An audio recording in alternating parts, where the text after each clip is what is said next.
Coming up this week, off screen, Nicolas Cage's The Runner. we meet Malala Yousafzai in He Named Me Malala. We study the Scout's Guide to the Zombie Apocalypse. Nicholas Hoult sets out to kill your friends. Kevin Pollak insists misery loves comedy. Bradley Cooper is burnt. And Saoirse Ronan takes us all to Brooklyn. All those to come and more off screen. This is Off Screen. Off Screen. Off Screen. Off Screen.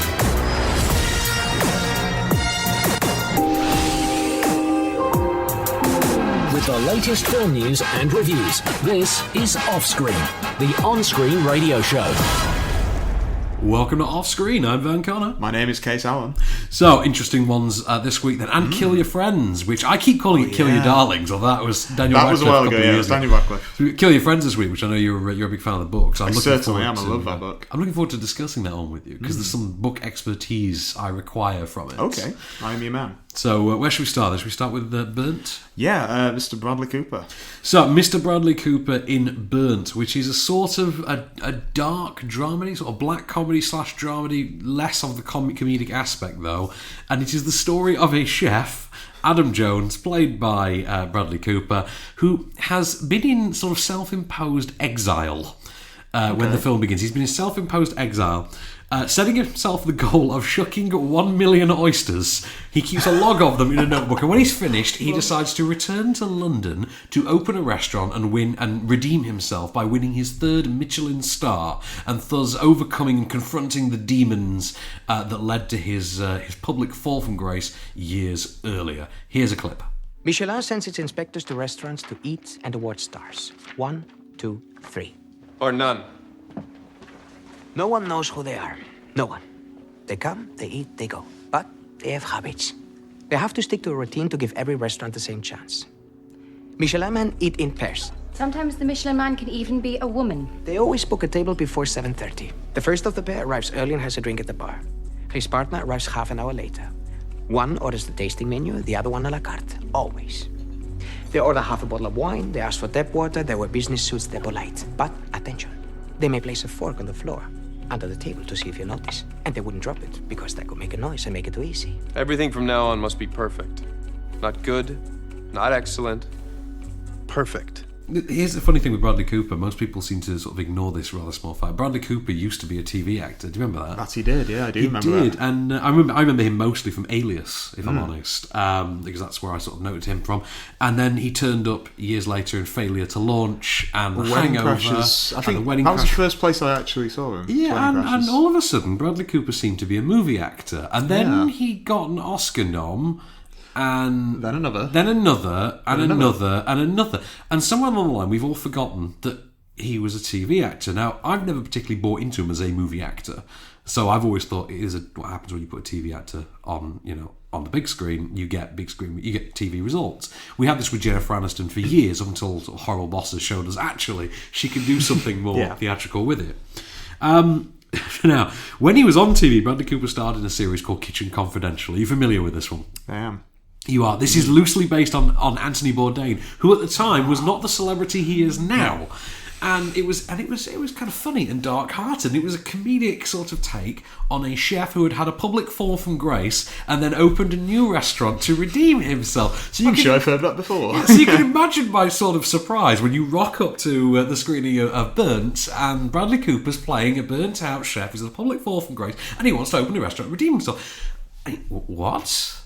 And obviously Kitchen Confidential left a lasting impression on him, but yeah. So, funnily enough, he's actually the most enjoyable he's been in some time. Most mainstream enjoyable, and less of the sort of dialed-down pseudo-Oscar waffle he normally turns in. Yeah. Because he always just feels like, I'm a comedian, but I really want to be taken seriously. But David Russell is my best friend. Yeah, it does feel like that. This is the most fun he's been in a good long while. And it helps that he's surrounded with this really great ensemble. So you've got the likes of Daniel Bruhl. Yeah, love Daniel Bruhl. Who doesn't love Daniel Bruhl? And he's really, really sort of charming and likeable in this. You've got Omar Sy as well. He's great. Also great. And wouldn't you know it, playing a Frenchman.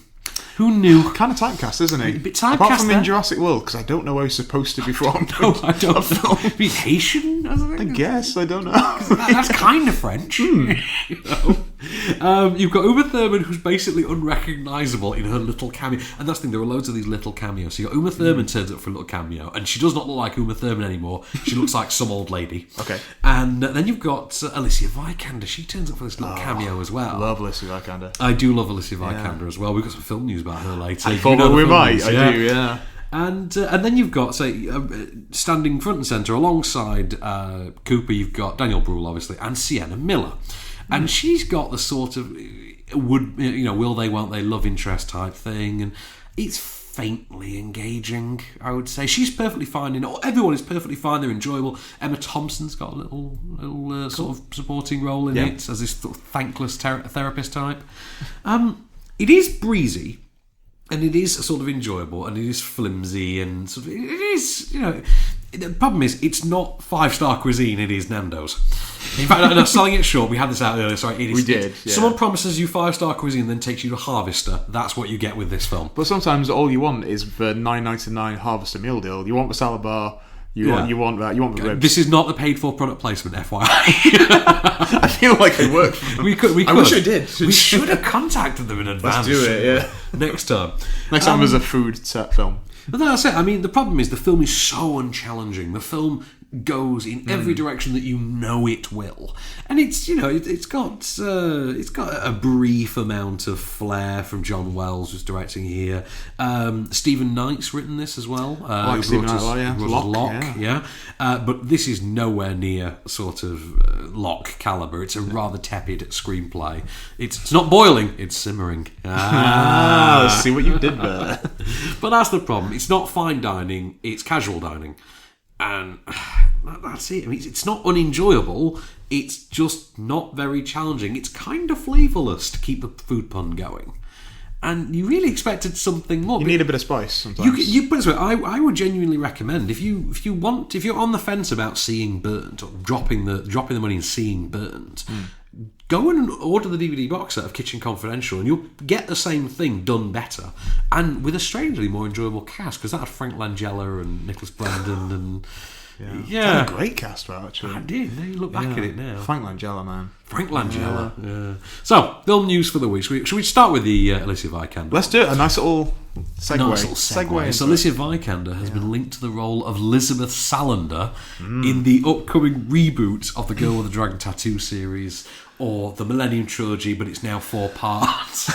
Because it is now. Is it the Millennium Quadrilogy? Quadrilogy, I guess. Millennium We're going to make the 4th in the trilogy. The fourth in the trilogy. Yeah. In the trilogy. So it's going to be the Girl in the Spider's Web, I think. Yes, that's It's going to be Sony's reboot of the Girl. I think that is fine casting, and they're jumping on an actress who is obviously having quite a meteoric rise this year. So. She is. I mean, she's having a hell of a year. Absolutely. Good for her. She Yeah, she I like kind her of a lot. deserves it. Yeah, she does. Absolutely. So, next review. Let's move on. Okay, Scout's Guide to Zombie Apocalypse. Right, okay, I want to point out that Alan Frank and I differ wholeheartedly on this. I see 90% of my films with Alan Frank. Yeah. And Alan Frank is 79 years old. He's reviewed films for, I think, 3 times longer than I've been alive. So, I'm not kidding. He's 55 years or something, he told me once. So twice as long as I've been alive, realistically. And he loved this, and I didn't so much. But just an interesting preview. I will hear you out. Okay, hear me out. So, this is the story of 3 high school age Boy Scouts. One of them is played by Ty Sheridan. Remember him? Yeah, from Mud. Mud, yeah, Ty Sheridan. He's going to be an X-Men. He's going to be an X-Men. Although after this, you may wish he wasn't. And they are 3, high school age Boy Scouts. They're only still in the Boy Scouts because one of them had a dad who was really involved in it, and the dad passed away, and so the other 2 stick around to support him. That's as nice. it were. But they want to drop out because it's nerdy. You can't go to college as a Boy Scout.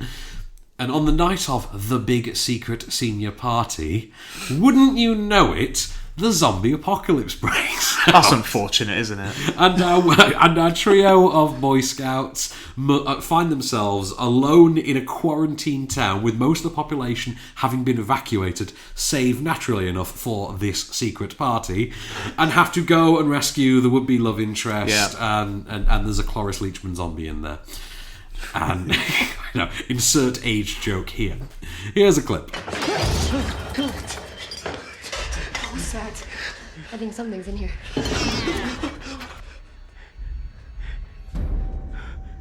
Augie.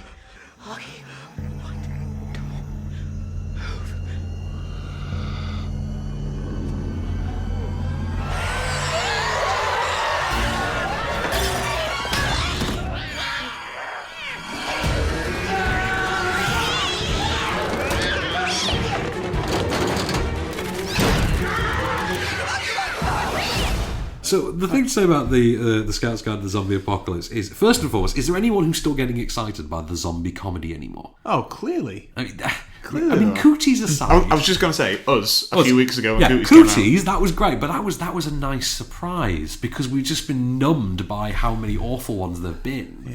Yeah. This is directed by Christopher B. Landon, who brought us Paranormal Activity: The Marked Ones. That cinematic classic. I bring that up gem. because that was the one that was unintentionally funny I remember you to telling an me about unfathomable degree, where you couldn't help but wonder if it was actually intentional. Did he know? Set in Mexico, was it? No, it was set in LA, it? but it was the Hispanic community, and it was Hispanic so one, sort of racially comedic, but it seemed to be backhandedly racially comedic, and you sort of wondered if he had any comedic chops. Doing this, you kind of think, he might. Maybe he does. He's picked a terrible film to do it with. I mean, it's a horror comedy that isn't horrific or funny, so you kind of failed the mandate right there. I mean, there's a couple of little gags in there. The town's called Deerfield, and there's a sign at one point, Deerfield, and it's Haddonfield, 40 miles. You're like, okay, that's the cleverest gag in the whole film. It opens with this cameo by Blake Anderson from Workaholics. You know, the one with the shaggy dog hair. Oh, yeah, I love that guy. Who inadvertently starts the zombie apocalypse because he's high at work, you know. So, but the only problem with that is that appearance by one of the trio from Workaholics makes you wish you were watching Workaholics instead. What about if you're watching Workaholics doing this kind of film, like the central trio? Shaun of the Dead style. They went from space to... Yeah, if that would... Do you know what? That'd be good. Or if they were like the Scout Masters, were like the Scout leaders. Yeah, you kind of think maybe, because there would be more pedigree in the writing, I think. Let's get to the cast then. So Ty Sheridan, I can't tell if he seems to think that this is going to be the next Shaun of the Dead, because I can't think of any other reason he'd have done this. It's not in any way the next Shaun of the Dead. He's autopiloting through it on a sort of orgy shucks kind of a card. Logan Miller, who apparently is some sort of Disney Channel child star. That's definitely a Disney Channel name, isn't it? Logan Miller, yeah. He is trying to be this sort of teenage Jason Segel type. Maybe a hint of Stifler in there.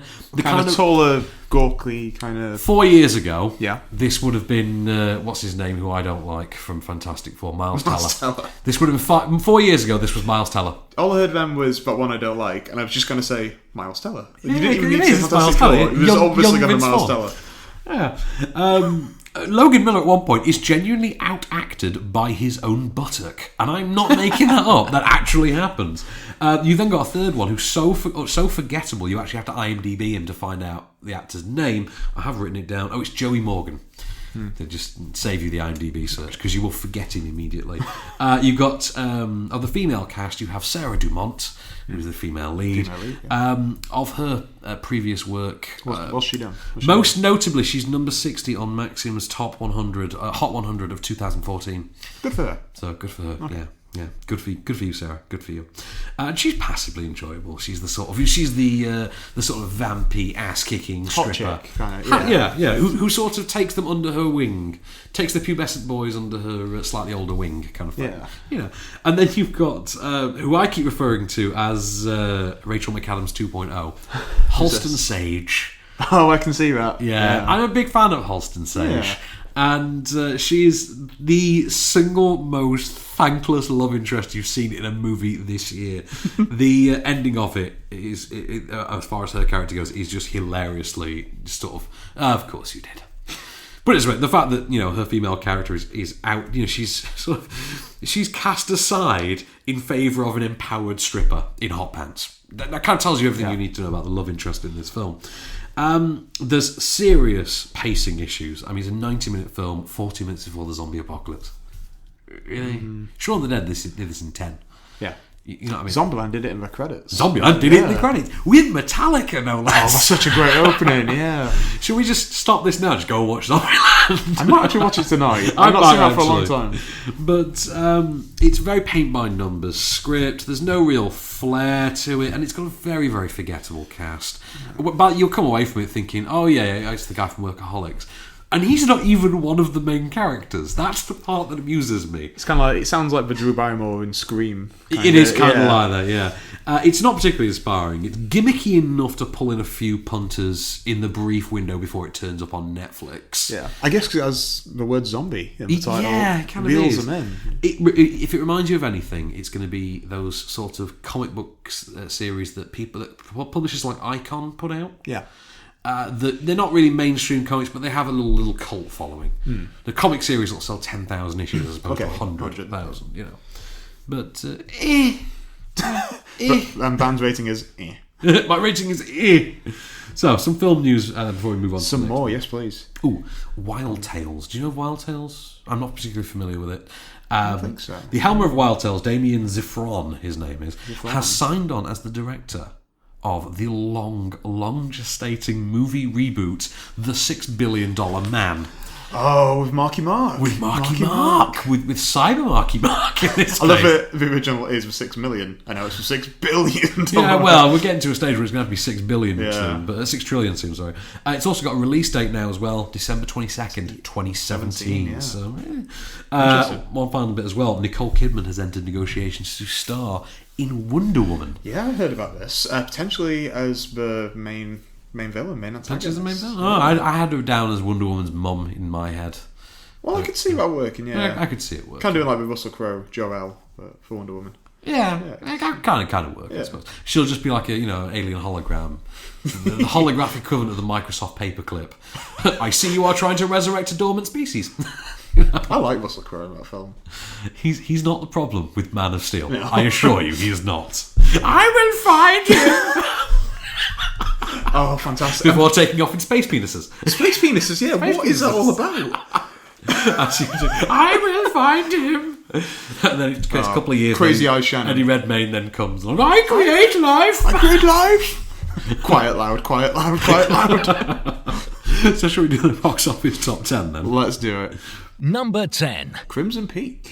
It's on its way out, isn't it? It is. So I did enjoy it. I did like it. I like it. I do. It's a bit of gothic fun. It is. What's not to like? Guillermo del Toro. It's a bit predictable. Fine. Definitely. Yeah. You know what? I don't think. But it's right. I don't think Pacific Rim really pushed the boat out with a complex narrative. If we're honest, no. It pushed the boat out with, whoa, yeah, heroics. It's not really what he's doing now. I mean, obviously that was something that he's done in his former cinematic life. He's twisted and turned before, and now we've got we've got sort of a narratively by the numbers, but visually and stylistically interesting film. It's a house that bleeds. It is a house that bleeds, literally. Which is great. That's my favourite thing about Crimson Peak. I sat there in the press show for that, and when you're in a room full of film critics, you all laugh at the sort of the in jokes kind of thing. And when it gets to the stage where Tom Hiddleston, very early on in the film, says, "Oh yeah, this red clay bleeds through the walls in my house," we all nonchalantly, just furious laughing in the screening room. We're thinking, "Yeah, of course it is. Of course your house bleeds, Tom. Keep doing your Peter Cushing thing. We know your house bleeds." And fair play. And you know what? After the joy that was Pacific Rim, it's nice to know in his follow up to that Charlie Hunnam does not have the worst accent in a Del Toro film. No. Because as bad as his American accent is, Jessica Chastain's British one is far. It is abysmal. Far worse. She is a fantastic actress. Isn't she an Oscar-nominated actress? Twice. Twice Oscar, and she can't do an English accent. Oh man! And I rewatched Interstellar last night. And, did you really? I did, and you know what? She's so good in that. Number 9. We have Inside Out. Bing bong. Don't. I'll start welling up. No. Have you seen Tears will come flowing. The Honest trailer for Inside Out is out at the moment? Have you seen this? And if you've not seen the Honest trailer for Inside Out, it is absolutely terrific. Do check it out on Screen Junkie's feed. Feels. It's on our feed somewhere as well. It's great. It's so good, and it really hits the nail on the head. Absolutely. And this is because I've watched it a couple of times in the last couple of weeks now, and I'm starting to get more of the sort of unadulterated love of the film. I liked it very much. Now I get the love because those characters are so endearing, and really are. And it is, in a sense, it is classically Pixar. And I love Lewis Black. I love Amy Poehler. Yeah, I think Phyllis casting Smith. is... the casting is what makes it. Just a quick thing about the lady who plays Sadness, Phyllis Smith. Yeah. I was reading an interview. She was a casting director. Was she? Yeah. Because I know prior to she's The in. Office. I know her from The Office. Yeah, well, prior to being in The Office, she was a casting director, and she says that she would love a casting director to get like an Oscar award of her own. No, it kind of works. it'd be quite interesting, yeah. in a sense, yes. The funny story, though, with The makes Office, sense, and you'll really. know this more than most people, was that most of the cast members of The Office actually were behind-the-scenes people. Well, yeah, of course. Yeah. So a lot of them I were like the that. writers and the producers, and they all became the cast members as well. So it kind of makes sense that the casting director did as Just ended up well. being it. She's very good. Because everyone else did. Hey, Yeah. wardrobe people are starring in the show. Why not? I can think of no other explanations to what BJ Novak did for a living. he was the guy that went and got you a blazer. Yeah. Number 8. Tannhauser, Met Opera. Yeah. I think I can safely say that neither of us has seen Tannhauser Met Opera. Number 7. Ugh. Vin Diesel in The Last Witch Hunter. Well, you know how they keep trying to do a spin-off to the series Supernatural? This actually would work, strangely enough. Really? This actually would work. And that's the thing, it does feel like something that inevitably in about 3 or 4 years' time the Sci-Fi Channel's going to pick up as a sequel series. You know, like they did with I Legion. think it would work better as, yeah. You know how Legion became Dominion on the Sci-Fi Yeah. Channel, and it feels like this could go that way. And I would watch it as a TV show, I must admit, as disposable supernatural action. Yeah, just throw away. Fine, a 45-minute dose a week, but it's not a film. It's not a wholly satisfying film. It is basically entertaining and nothing more. It's idiotic, but it's supernaturally idiotic. Number 6. Spuds in space. The Martian. Is there anything left? Is there a compliment left in either of us? I know. throw at The Martian? We have gushed heavily about We love this it. film. We love it. We love the music. We love Ridley Scott's Chiwetel is direction. great. Ridley Scott's direction is great. Yeah. Music is great. Drew Goddard's script is fantastic. Matt Damon's never been Yeah. better. Take my compliments. Just take my compliments. Take some 4DX money, some IMAX money. Take all the money. Just give it me on Blu-ray now, please, so I can watch can it you many, imagine it on many Blu? more times. That's going to look great on Blu-ray. That week it's out. My House 3D Blu-ray. We're on. That's happening. Surround sound. We're doing the full works. Number 5. Suffragette. Carey Mulligan, Meryl Streep for... I love how you a say minute. jet, and I say jet as if it's courgette. Suffragettes. I say it like courgette. Empowering, engaging, interesting feminist drama. Love the cinematography on it, which I'm not going to get into for obvious reasons. Carey Mulligan delivers the requisitely brilliant Carey Mulligan performance. The Meryl Streep cameo is as excellent as you'd expect and will naturally lead to her token Oscar nomination for the year. Helena Bonham Carter, though, I think deserves more props than she's gotten for this. I feel like not a lot of people have been talking about her for No, this and particular film. what the role that you think is played by Meryl Streep based on the marketing is actually the role that Helena Bonham Carter plays. Right. And Meryl Streep just has, I think, really one scene. And She's in a car. yeah. Oh no, she goes from what seems to be the Evita balcony to a car. Okay. That's her scene. That's it. But no, I did enjoy it very much. Number 4. Now, this film I don't think that you enjoyed quite as much. Paranormal Activity, The Ghost Dimension in 3D. Well, they added a dimension to the ghost dimension. It's pointless, plodding, uninteresting, unentertaining, unfrightening gumph. Yeah. But you know what? If you've stuck with the series this far, what's one more? And you know what? The series is over, so thank God for that. But I will give it the one compliment I have to give it. It did very well with the 3D. It created an interesting 3D effect. I wouldn't have thought found footage and 3D can work together, and I hope they never try it again, because God knows I never want to see another found footage film, but it works in this case. Number 3. Nibsy. So you Come on, kid. Yeah, that's it. Nibsy is the takeaway. Nibsy, yeah. Nibsy We is should the- have just called it Nibsy. Just Nibs of a movie. I hope when it comes to the Oscar nominations, that Best Supporting Actor does go to blah-de-blah Joe Blogs for Nibsy. Just as the joke nomination. But, Pan. Oh, just bad. Avoid it. Bad, It's bad, so bad. bad.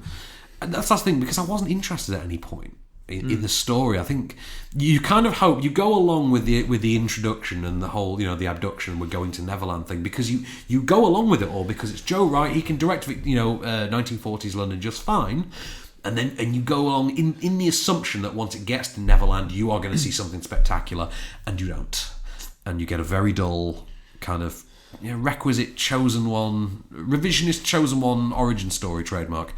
But we've seen how many times? Superman did it last year, so Yeah. we've seen it. Spider-Man did it the year before that. We've seen it so many times now. I'm bored of this now. Not everyone is the chosen one. Ugh.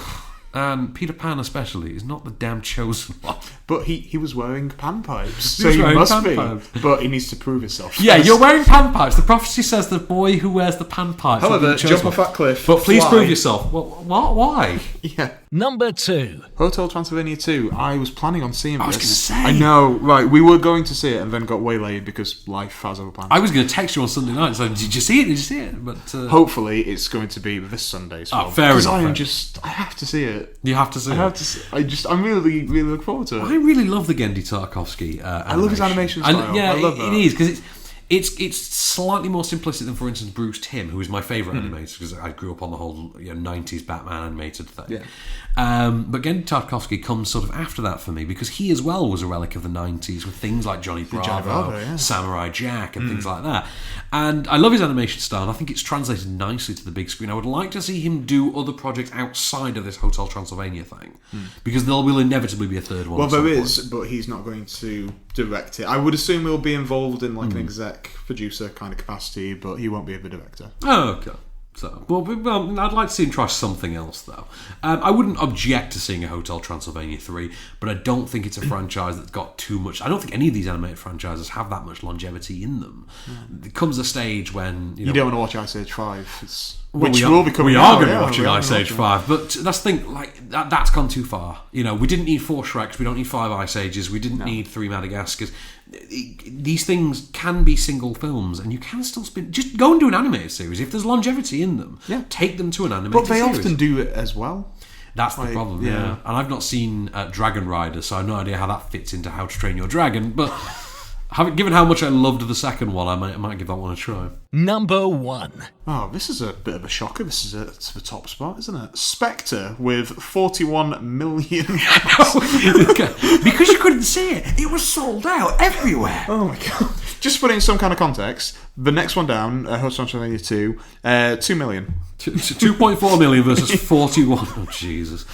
Wow. Right, Suspected. You saw it. Yes, I did. We spoke about it obviously last week. We reviewed it. 30-second or less version? Yeah. It's fine. I didn't enjoy it as much as Skyfall. It's probably just below Casino Royale for me, I would say. Actually, In terms of the Daniel Craig. I'll go with that. This is my third favourite of the Daniel Craig movies. I think if it is the last one for him, it does wrap it up quite nicely. What I didn't go into last week, I'd like the team dynamic for this one. Yes. Because I feel like we've not seen that for Bond for the Bond for team ages. dynamic works better, doesn't it? Yeah, and we've got a great cast for that dynamic. They do, and I would hope that even if Daniel Craig leaves, that they keep the casting on. For instance, Moneypenny, Q. I would imagine that to be the case. I would hope so. so. It has been. Yeah. But I think I was unenthralled by it. I wasn't too entertained, but because it was a very baggy film. There's a lot of bagginess to the film. It was long. It's also it also There's some pacing only, issues. It is, but also it keeps its gritty sort of streak going only when it suits it, which is really antagonising. Yeah. But never mind, neither here nor there. So, some more film news before we move on to the last review for this bit. Amy Winehouse.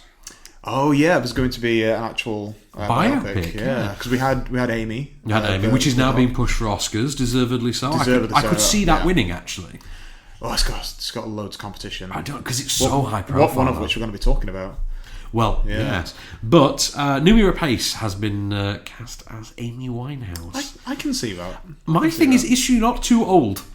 Also, how the hell is Numi Rapace going to pull that voice off? That's a good point. Yeah. Because no one's thought about that voice. Because Amy Winehouse had a great, beautiful singing voice. Her speaking voice, not quite so. They might have just got the rights to certain songs and whatnot. We'll just do. I know the music rights are going through at the moment, but is Mitch Winehouse actually letting somebody be in charge of that? I have no idea, and I don't really want to get onto a conversation about Mitch Winehouse. I can't stand him. I can't stand him either, but I just find it easier not to talk about him. Yeah. So one final bit then. Bad Santa 2, which is a project I'm following under a microscope. I don't know why there's going to be a Bad Santa 2, but there is. It's now going to be directed by Mark Waters, who brought us Mean Girls. Yeah, of course. And Tony Cox and Brett Kelly are both returning as the elf. Yeah. What's his name? What's the elf's name? The elf sidekick. I forget. Yeah, and Thurman Merman. Thurman Merman, of course. Thurman Merman and the elf are back for the sequel. Here is my question. Yeah, about Lauren Graham. Yeah, no word on Lauren Graham. Apparently, they are looking for a female lead though, which suggests that she won't be returning. Get Alexis Bledel. Get Rory. Get Rory. Yeah, get Rory in. We had Lorelai. Get Rory in. I'll settle for Emily. I'll have the mum. I'll have the grandma. You know, we're going to go really niche with it. Get Melissa McCarthy in. Oh, she's too expensive. She's too expensive. Fair enough. So one final review then before the break. He Named Me Malala. Should we do that? Yes, certainly. Real quick on this one. This is a documentary about Malala Yousafzai, who is a Pakistani girl who stood up to the Taliban. But this is how we presented with it. She stood up to the Taliban, claiming that girls deserved an education. She was shot in the head for her troubles, survived, and then went on to become a spokesperson for girls and education. All around the world, third world countries, etc. She became a high-profile public figure and even won the Nobel Peace Prize in 2014. We have a clip. My father said, "Have you forgiven them?" All this time, you've never felt angry? No, not even as small as an atom, or maybe the nucleus of an atom, or maybe a proton, or maybe a quark. Never angry? Never. Islam teaches us humanity, equality, forgiveness.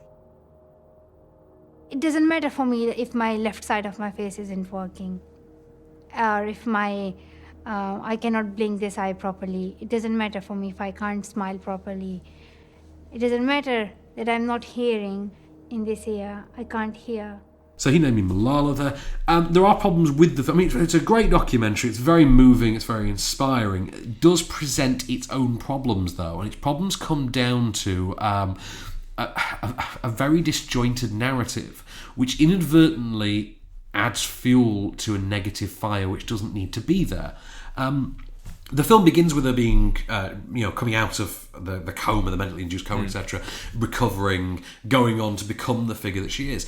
And it shows us what she is, but then only in the third act does it show us why she is, by going back in time to the events that led up to her getting shot. I think that's an interesting standpoint. Problem is that the film, by doing that, stands on this platform of she was a sort of, have-a-go hero who, decided one day to just speak out because she couldn't take it anymore. In the third act, it then emerges, of course, that she grew up under her dad's very similarly themed tutelage and not only spoke out many, many times publicly, she also worked with the BBC. And he's like, okay, this has gone a bit... This has gone more into the realm of a straight-out assassination story, which you can't help but think if you'd just gone in with that at the beginning, this story would have played, a lot better.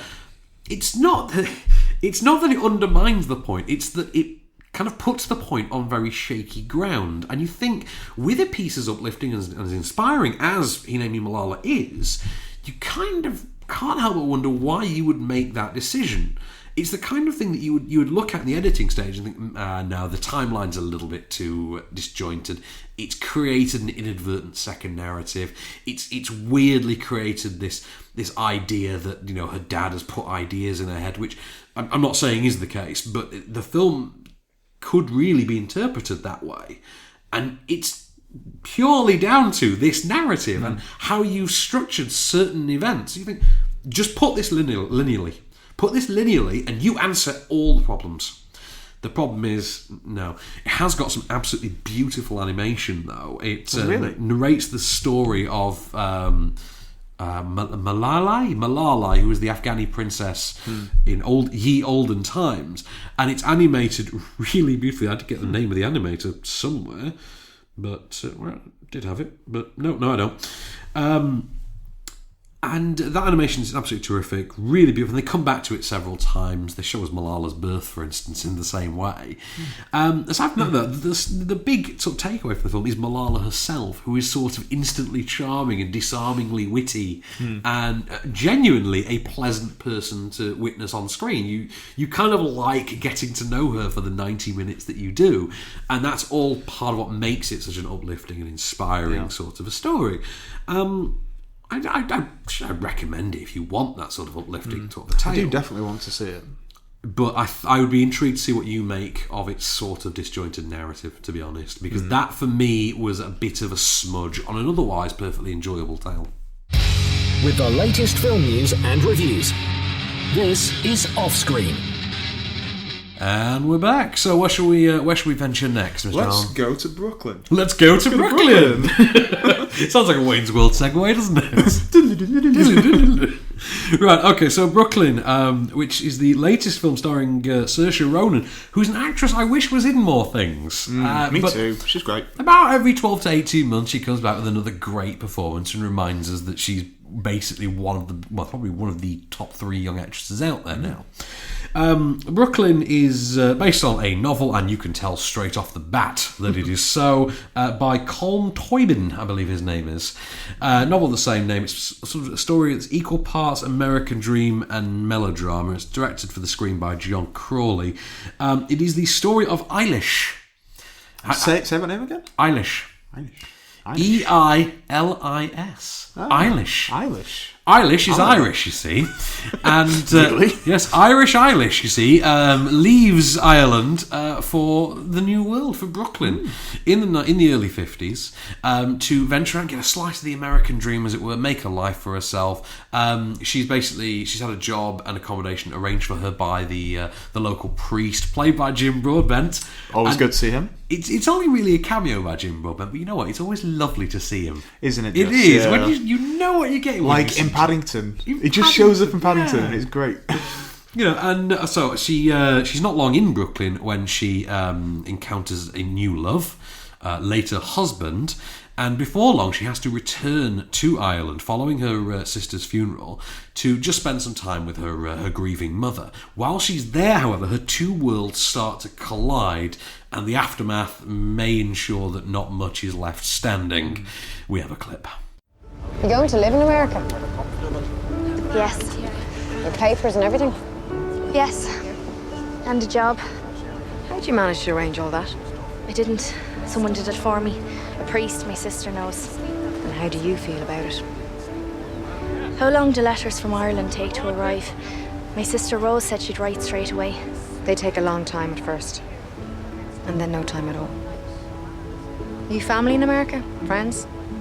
No. You'll meet people easily enough. Where are you going to live? Brooklyn?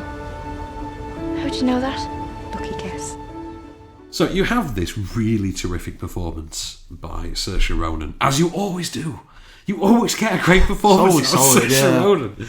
You have this great performance, and you've got this fantastic supporting cast. I do mean fantastic supporting cast, which is Jim Broadbent, Julie Walters, Donal Gleeson.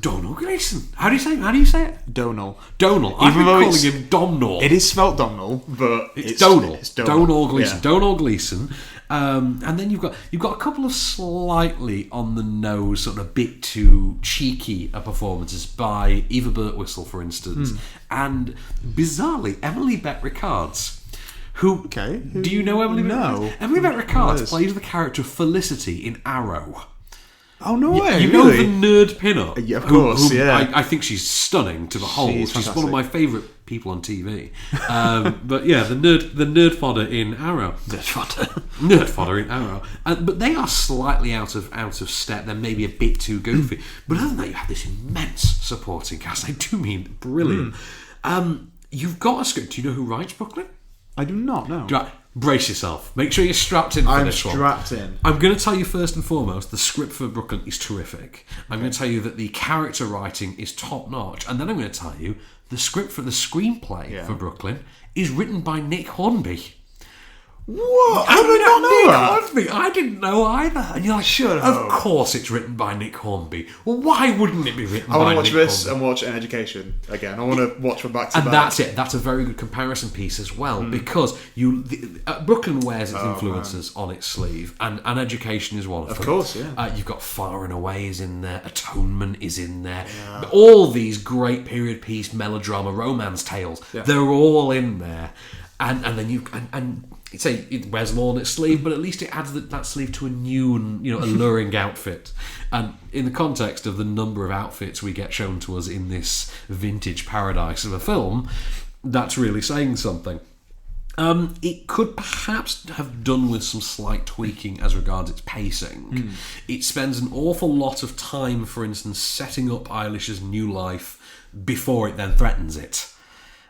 So don't get me wrong. By the time her new life is threatened, we think, okay, kind of it needs that. Obviously, I've not seen it, but perhaps it needs that extra time to if I were going to make hazard you care a about guess, it. I think it's 10 minutes short of 2 hours. I think. Okay.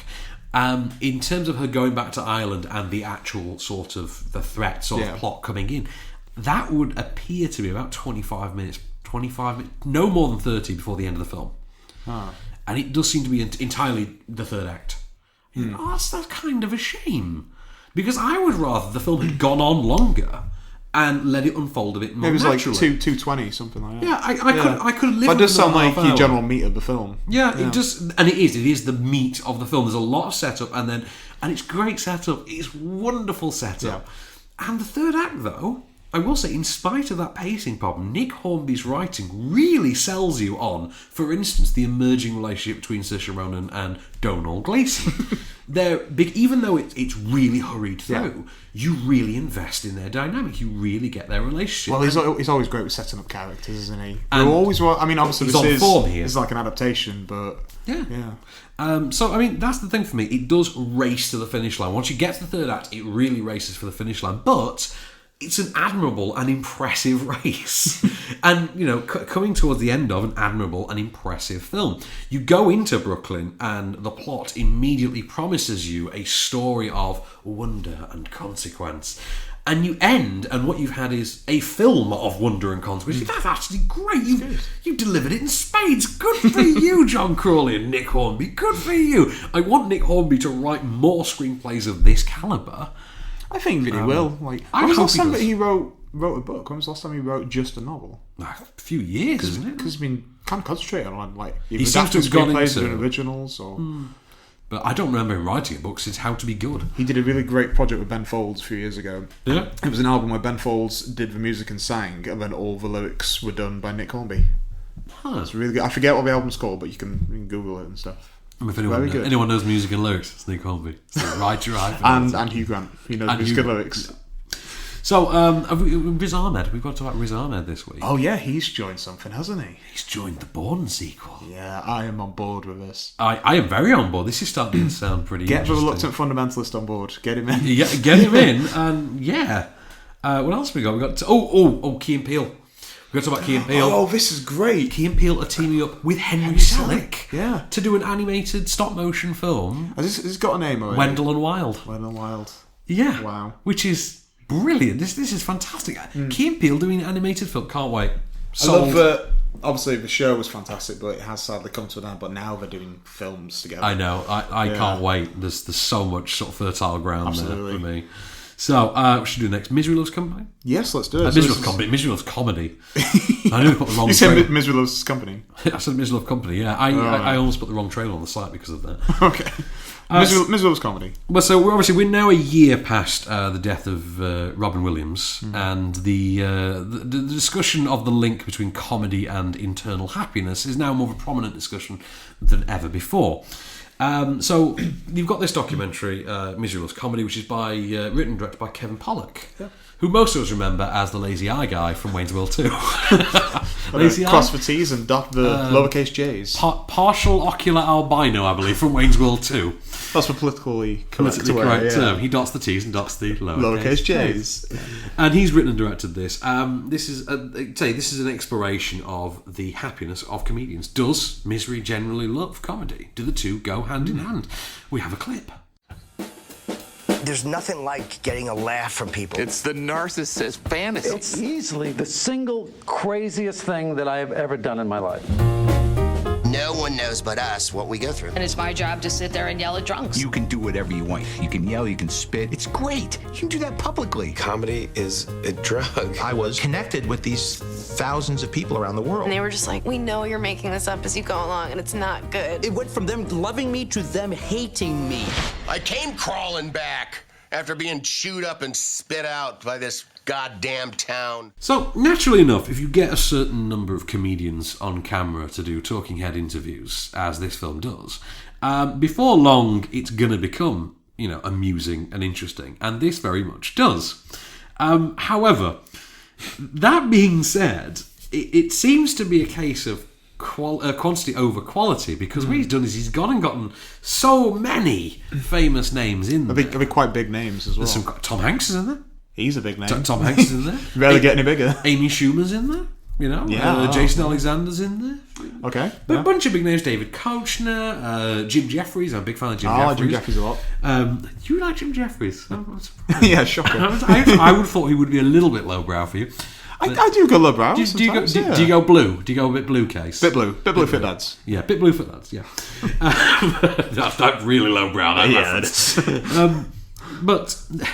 And this is where it gets a bit funny. Kevin Pollak's definition of the term comedian is slightly broad, and this is confirmed early on when Freddie Prinze Jr. turns up. And the look on your face kind of sums up my feelings on this one as well.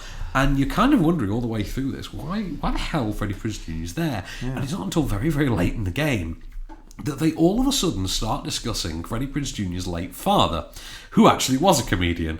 And they force Freddie Prinze Jr., who incidentally is now middle-aged and grey-haired, to very awkwardly relive all of his father's various infidelities and misdeeds, which you can't help but wonder exactly who thought this one was a good idea. Misdeeds? How? What kind of misdeeds? Oh, drugs, alcohol, women, the usual. Right. But they force Freddie Prinze Jr. to go through it, because obviously Freddie Prinze Sr. ain't around to... Obviously, yeah. Yeah. And you think, well, that's very odd. And very awkward and very uncomfortable. I wonder why he agreed to do that, unless it was quite cathartic for him to... I don't know. He takes it in his stead, don't get me wrong. Yeah. He's good-natured. Constant professional. But then you get to, because there are clips played over the end credits, you actually witness more of the end credits than you would otherwise. And you can't help but notice a thank you to section, a thanks section, which includes the names of an awful lot of relatively known US comedians. And I'm thinking of people of the likes, for instance, of Richard Kind. Okay, yeah. Bing Bong. Bing Bong. And you can't help but look, hang on. So Richard Kind was involved in this, but I can't imagine that you've got all these people on this thanks list and you didn't interview them. And you can't help but think that they were interviewed. But those clips are in, and I say this with some authority because it's written directly underneath, edited on Adobe Premiere. Those clips are in the Adobe Premiere clips bin. That's where those interviews are. They're in Pollak's Adobe Premiere bin. It's very strange. The problem is that because you've got this celebratory gathering of comedians all telling, happy celebratory stories of, working in stand-up comedy, and they've all these anecdotes. Oh, you go on at 11 at this club, and you go to this other club at 1 a.m, and you go on stage, and then by the time you're done, it's 4 a.m, and really you just want to eat. Okay. Sounded like Louis C.K. a little bit, man. Yeah, Louis C.K. doesn't turn up in this, but Louis Black does, incidentally. Oh, that's good. Yeah, Anger does turn up. Anger turns up, yeah. The problem is, because it's got all these anecdotes, it doesn't really make much of a point. You then get to, very, very late in the film, I'd say probably about 15 minutes before the end, and there is this notable moment where Kevin Pollak has seemingly sat in the edit suite and thought, oh God, we're nearly at the end of the film. Get me the clips that actually had the point, and we'll just whack them all in at the end. And that's it. All of a sudden, everyone just spontaneously starts. Yeah, so as about personal happiness, and I've struggled with depression. But this is 15 minutes before the end. You're thinking... Oh, it's kind of shoehorned in. Yeah. They've shoehorned in the point. You think, okay, I can understand if you want to shoehorn in the other stuff, but you're a documentary. Your job is to educate, entertain, and inform. Yeah. Has Kevin Pollak made any other documentaries? Offhand, I couldn't tell you. I think of him mainly as a comedian, but I think of him as a guy from Wayne's World 2, like you said. I think of him mainly as a comedic performer. I know he has done other things, but I think of him mainly as a comedian. This is his first film he's directed, so maybe he's just he's finding his way with. You think maybe structuring, perhaps? I don't know. Well, I'm not sure what the release schedule's been. I know it came out about a month ago in the US, but funnily enough, this coincides with this week with the widow of Robin Williams finally opening up about her husband. And you think, oh well, it's a shame you couldn't tie that in. You couldn't have tied in the interview somehow. But if someone had actually said, well, why don't you do the interview for us and we'll tie this in, we'll make it a mental health awareness. And that's the other problem with miseryless comedy. It's weirdly dismissive of the idea of mental health, and it takes its misery, for instance, purely as emotional misery rather than any kind of mental health problem. And you think, well, that's strange, because Jim Jeffries himself brings up that he struggles with depression, and you think, well, that's kind of glossed over because only Jim Jeffries really mentions it. But I would have thought that would have been the you central would have thought idea. that'd be the point, wouldn't you? Just from that title, you get that sense, and that's a film I would want to watch. No, that's the problem. The interviewees are engaging. It's very celebratory for stand-up comedy, but ultimately it's a bit of a whopping misfire. But it's a shame. I wanted to enjoy it, didn't quite. Ooh, competitions plug for the week. Yeah, let's do it. Pop along to onscreenfilm.com. Go in our competition section. We've got some goodies to give away, including goodies for the next film we're reviewing. Kill Your Friends. Yes. We've got those. So we've got stuff going up all the time. Always. We can't really plug it in advance because I can get an email this afternoon that's stuff that's going to go on Monday. If you just keep going on periodically every keep week. going periodically on onscreenfilm.com and go in the competition. There is stuff added. If you want some kind of novelty Maze Runner notepad, you try your best. If you want a set of playing cards for a movie which doesn't feature playing cards, odds are they're on there. But I've still got some Exodus ones. Have you still got some Exodus from ones? last year. I've still got the Men in Black 3 ones somewhere. I think I do, actually. Oh, man. With that big poker scene in Men in Black 3. Oh, of course, yeah. All the space dogs. Yeah, and space dogs playing space poker. Yeah, exactly. Yeah, that one. Yeah. So, we've got to talk as well about hashtag Force for Daniel.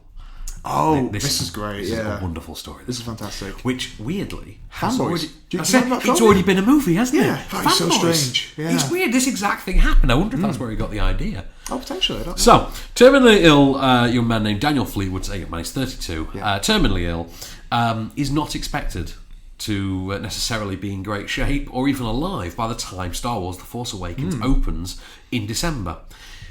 Someone got in touch with Disney's behalf. A movement began. Hashtag Force for Daniel. Yep. And J.J. Abrams phoned him personally and offered him a private screening of an unfinished edit of Star Wars The Force Awakens.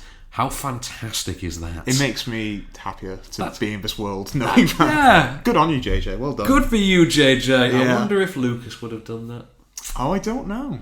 He probably would have said, the version you're going to see now is going to be completely different to the one that's in cinemas. I bet the George Lucas is just annoyed that he hasn't seen any versions. I don't know if we're making one. Don't let him see. Don't let him see what a good Star Wars movie looks like. That's it. A good 21st century one, anyway. Yeah. So, on to Kill Your Friends, then. Yes. Which is the adaptation of the novel by John Niven. You're a fan, aren't you? I am, yeah. I said last week this is my favourite book. I would put it in my top 5. Really? Yeah, I've had a rethink and I've looked at the books that I love. I put it in my 5, definitely. You put it in your 5? Yeah. Okay, fair enough. So this is an adaptation of the novel by John Niven, directed by Owen Harris and starring Nicholas Hoult, James Corden, Georgia King, Tom King, I believe, from Da Vinci's Demons. Yeah. Jim Piddock. Craig Roberts, did you say Craig Roberts? Craig Roberts, I believe. Yeah. Hell of a cast. Good cast. And this is the story of Stephen Stelfox. Stephen Stelfox, a 27-year-old music industry A&R man, which we all forget is what Simon Cowell used to do for a living. Yeah. This is how we wound up with Mr. Blobby and who were the characters from The Big Breakfast? Oh man, he gave them a record as well. Yeah, he did. Yeah, this is how Simon Cowell became. And now he's a multi-billionaire. So, basically, Stephen Stelfox will do anything to be the top of his game.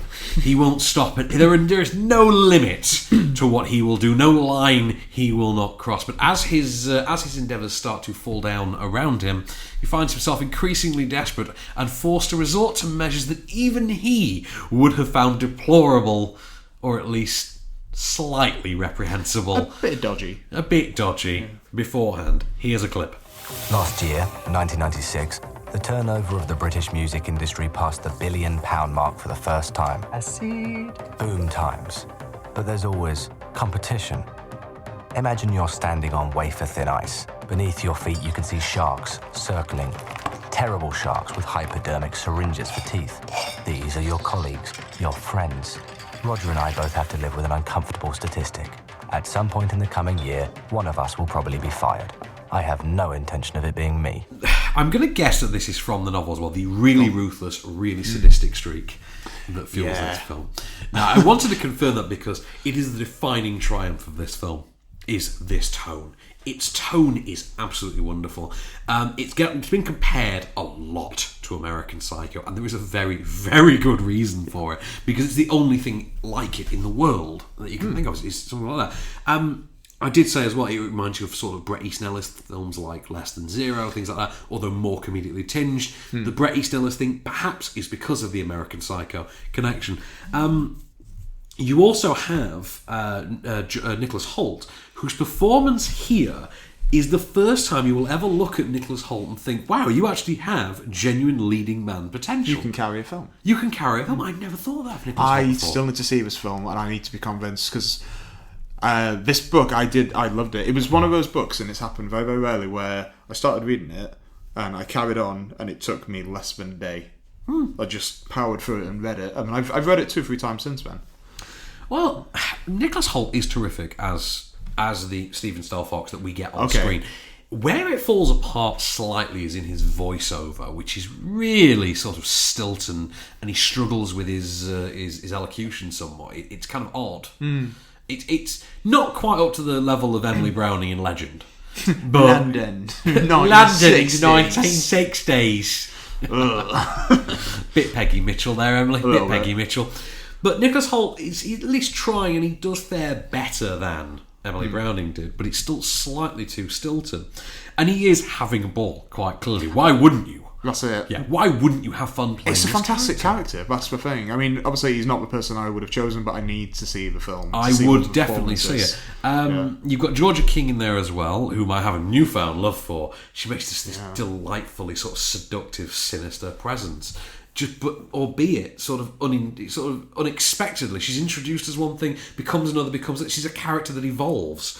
And it seems to happen sort of in the background, sort of just over the shoulder of the characters you're supposed to be watching.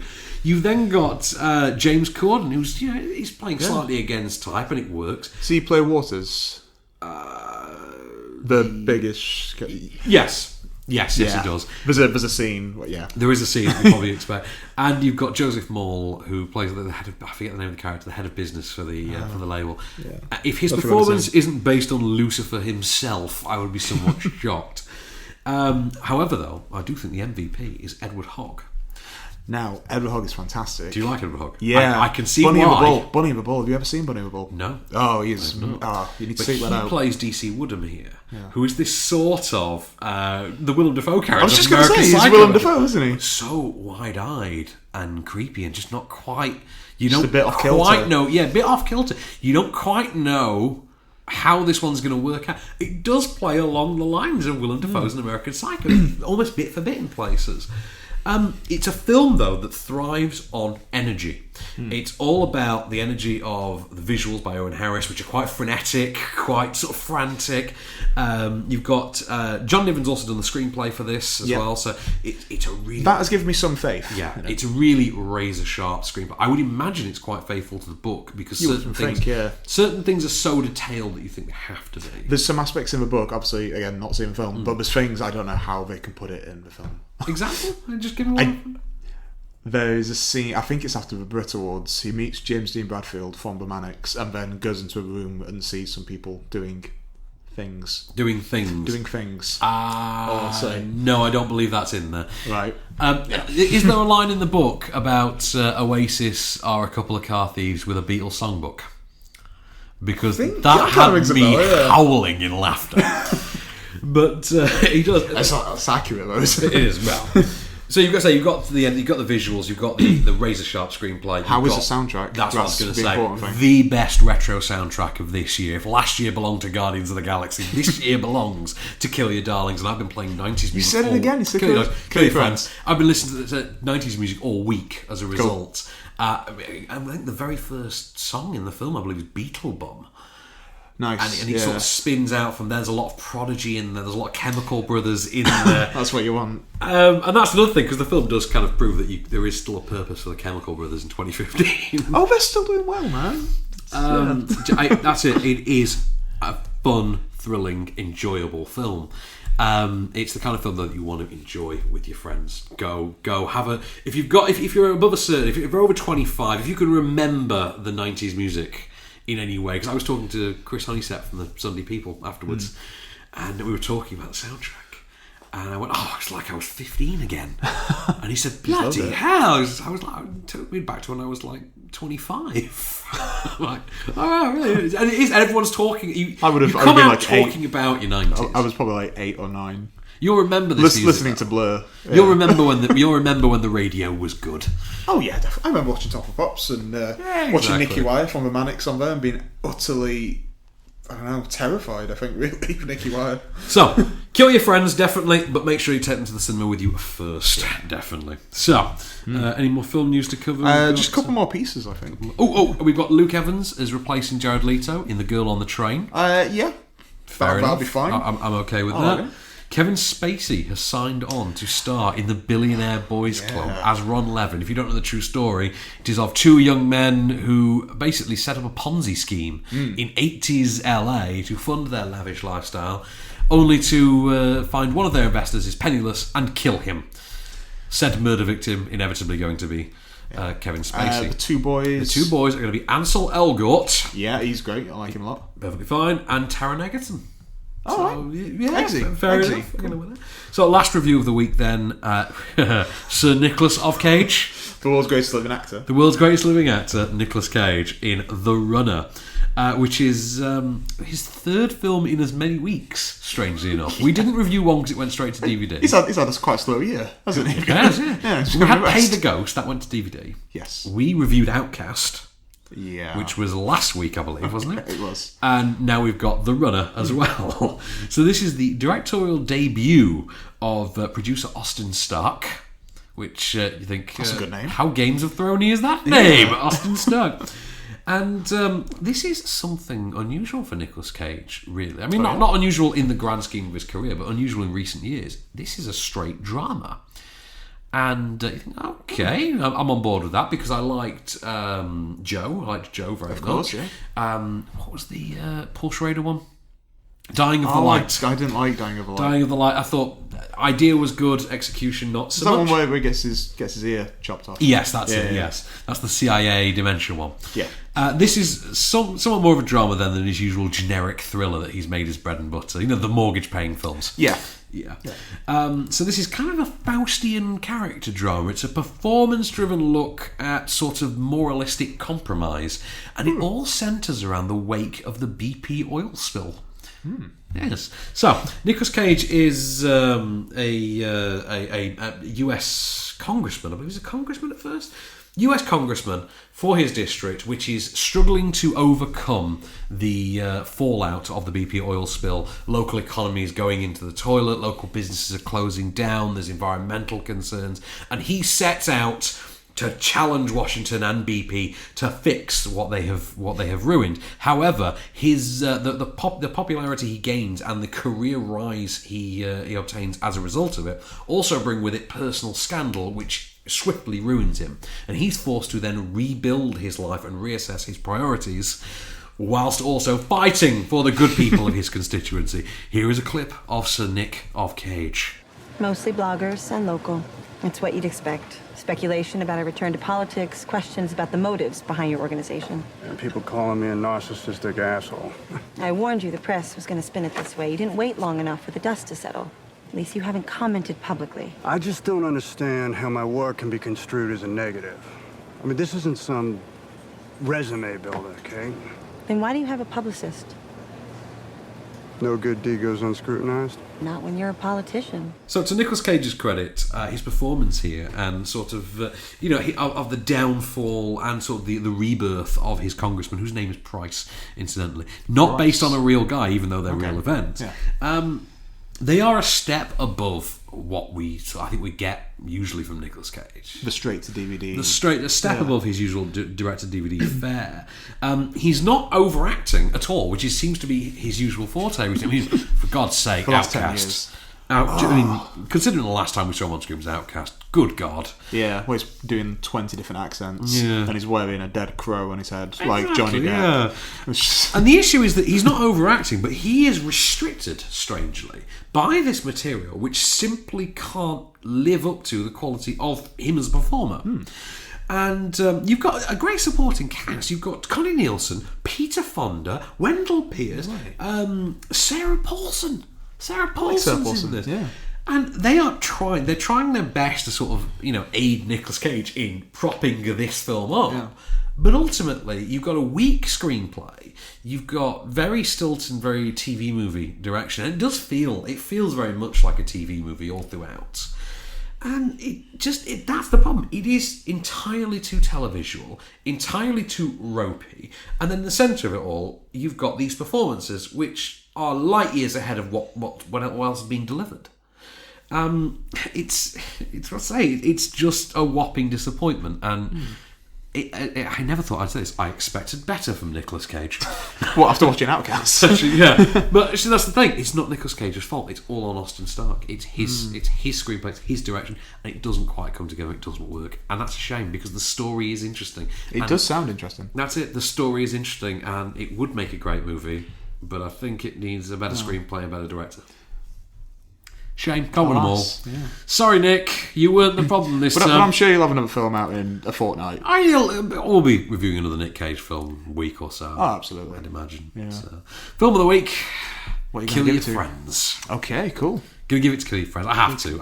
It was the most fun. But next week we've got some interesting ones. We do, yeah. So next week we've got The Hallow. Which I am excited about that. It's Corin Hardy, Michael Smiley. There's a couple of unknowns. I'm not sure of the names, but I've heard good things. It's an Irish horror film, isn't it? It is, yeah. We've also got Tangerine. That's out next week. We've got The Fear of 13. We have the return of Russell Crowe in Fathers and Daughters, in which he will star alongside Amanda Seyfried. Yeah. Not sure how that one's going to pan out. Maggie Smith is the lady in the van. I can't wait for that. It could be interesting. And of course, we have probably the fourth film in the last few years we made on this particular subject. Steve Jobs, directed by Danny Boyle. Yeah. Doesn't feel like we have a new Danny Boyle film on the horizon, does it? No, but when you watch it, it feels like a Danny Boyle. Does it feel like that? Because you've seen this and I haven't. So I'm seeing it Monday morning. I enjoyed it a great deal. I'm looking forward to getting to trade notes on you with that one. So that's all we've got time for this week off screen. This has been a Candy Store production for On Screen. I've been Van Connor. My name is Kase Allen. And we'll be back next week. Just show me the way to get out of here, and I'll be on my way. You've been listening to Off Screen. For more news and reviews, visit onscreenfilm.com.